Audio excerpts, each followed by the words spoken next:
From biological warfare experiments to unethical human experiments. Let's talk about this and more as we look at some secret warfare experiments that the government tried to hide. Starting off this countdown, we have the prisoners. In 1902, American doctors stationed in the Philippines decided to do some experiments on their own. First, they withheld proper nutrition from 29 of their prisoners. They did so in order to induce beriberi, which is a disease caused by lack of vitamin B1. Lack of vitamin B1 can cause difficulty walking, loss of feelings in the hands and feet, and loss of muscle function. It can cause irreversible damage to your nervous system and heart, and they forced these prisoners into this. 4 of the test subjects died as a result. Then later that year, another physician decided to inject 5 prisoners with the bubonic plague. The prisoners had no clue about this, and they became very sick. Then, 4 years later, in 1906, Dr. Richard P. Strong infected more prisoners with cholera. All subjects became sick, and 13 of them sadly died. Most of the tests were done to see what disease they should use in case of biological warfare. In our 9th spot, we have Operation Big Itch.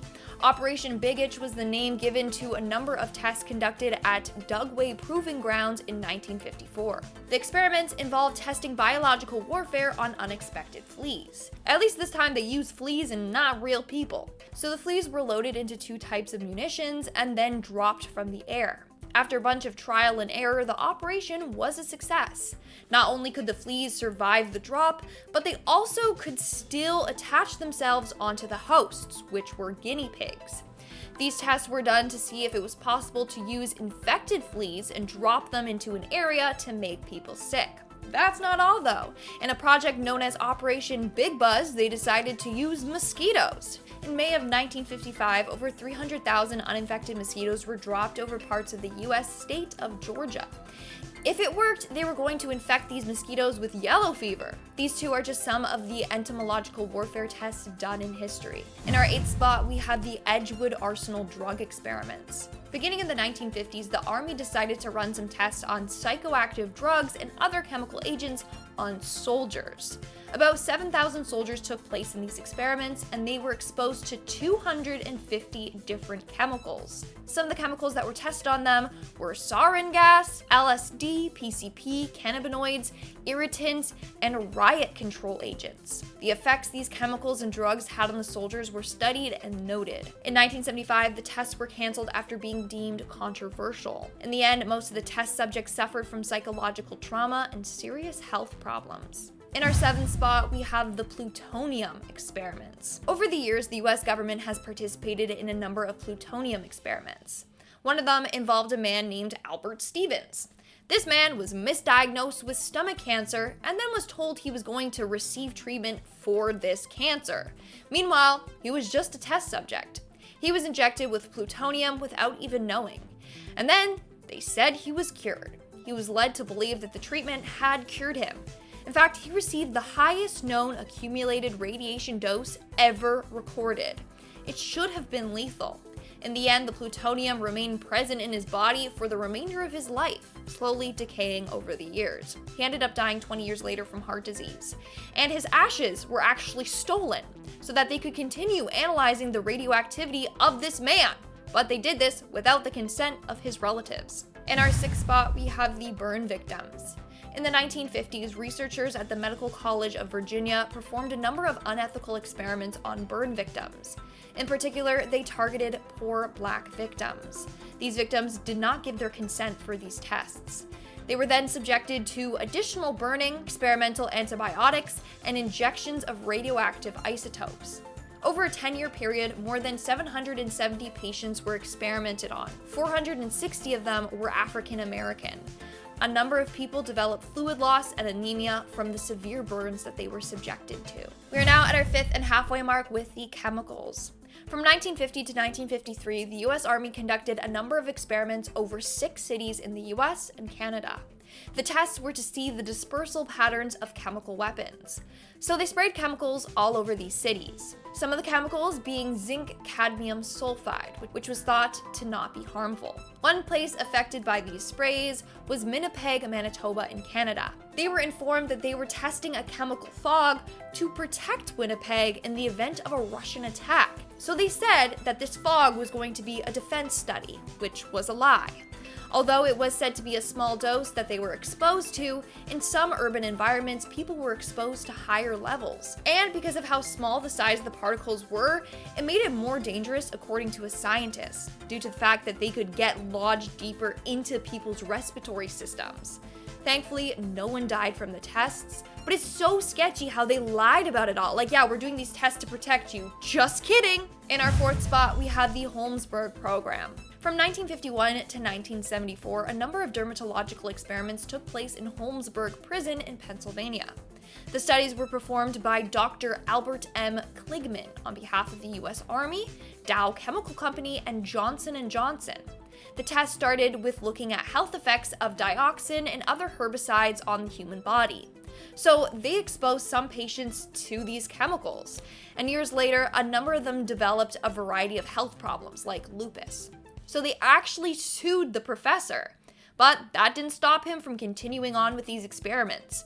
In fact, he increased the amount of dioxin that the people were exposed to. He applied 7,500 milligrams of dioxin. That's 468 times the dosage of the first test, which still made people ill. The prisoners developed a number of terrible inflammatory pustules and papules. That's not all though. In 1967, the US Army paid Kligman to apply skin blistering chemicals to the faces and backs of inmates so they could learn how the skin protects itself from toxic chemicals in case of attack. One creepy report from Kligman said, and I quote, "All I saw before me were acres of skin. It was like a farmer seeing a fertile field for the first time." That's disgusting. In our third spot, we had the FP45 Liberator, which was anything but liberating. This was a failed weapon that was going to be used by the US military during World War I. Since it was small, it could be made cheaper and more of them could be produced. The plan was to have these weapons airdropped to the soldiers. They then were going to use these weapons to kill enemy troops before stealing their weapons. Plus, they thought that enemies would be intimidated when they see all these weapons being airdropped to them. They wanted to strike fear into them. The US produced 1 million of these weapons, but it was all for nothing. The whole thing was found impractical and ineffective, and a waste of time and money. In our second spot, we have the Dorset Experiments. Between 1953 to 1975, a series of experiments were done to see how far one ship or aircraft could spread a biological warfare agent over the UK. These experiments were referred to as the Dorset Biological Warfare Experiments. Between 1961 to 1968, more than 1 million people along the south coast of England were exposed to E. coli and Bacillus globigi. It was spread by a military ship anchored off of the Dorset coast, spraying the organisms towards them. That was just one experiment out of many. Another one included releasing a bacteria in the London Underground at lunchtime to see how far it would spread. In fact, people close to where the trials took place became very sick. Women miscarried, other kids were born with cerebral palsy or had birth defects. They blame these experiments. And in our number one spot today, we have the Irradiation Experiments. Between 1960 to 1971, the Department of Defense funded a number of radiation experiments. These experiments, again, were conducted without the person's consent and was mainly performed on poor and Black patients with cancer. The patients were told that they were receiving a treatment that might cure their cancer, which was a lie. Instead, researchers were seeing the effects that high levels of radiation would have on the human body. Imagine thinking that these doctors were here to help you, but in the end, you were just one big test subject for them. And they weren't helping you. In the end, it made patients worse. Alright guys, that's all for today's video. Yeah, the government is sketchy. What's new? Now let's move on to our comment shout out portion. I'll be shouting out comments from the video, top 10 real people that are too evil for prison. I don't know why I said it like that. Christina Hernandez commented, dressed like Chucky. Love it, Lindsay. So if you guys don't follow me on Instagram, I made a revelation the other day. I was wearing these overalls and a striped shirt underneath. And I realized I looked like Chucky. And I realized I already filmed a video looking like Chucky, and I already know all the comments are gonna be saying that I look like Chucky. So I called myself out before you guys could. But It was bad. I'm never wearing that top ever again, I swear. Reese Thomas commented, I hope your Monday is going great, Lindsay. Thank you so much, Reese. It was going great. Now it is Tuesday, and I just want to shout out this guy right here because he is a loyal subscriber and follower and comments on all my stuff and on Instagram, and he is the best. So shout out to you, Reese. I see all your comments. I wish I could reply to every single one of them. And Ulagio San Juan commented, hey, next video, can you do a cartoon Johnny Test theory? See, we used to do scary cartoon theories, scary cartoon urban legends, till ya guys started taking it too seriously and coming at me and trying to cancel me. They're like, oh, you just ruined my favorite cartoon. I'm like, chill out. It's a theory. It's not real. Anyway. All right, guys, that's all the comments I'm shouting out for today's video. Make sure to comment something down below for a chance to be featured in my next comment shout out. And as always, don't forget to give this video a big thumbs up and subscribe to Most Amazing Top 10 for more amazing videos. I've been your host, Lindsay Ivan, and I'll see ya when I see ya. Bye.